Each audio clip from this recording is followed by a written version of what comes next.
مولانا الطاف حسین حالی نے کئی نثری کتابیں تصنیف فرمائی۔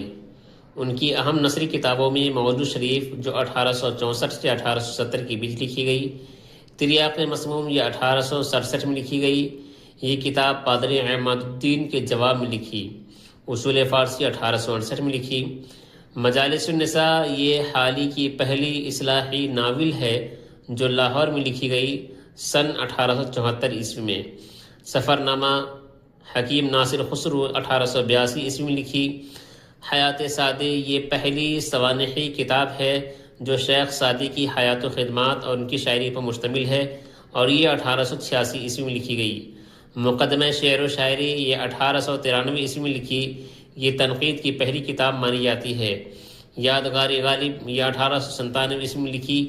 حیات جاوید جو سر سید کی حیات و خدمات پر مشتمل ہے 1901 عیسوی میں لکھی گئی۔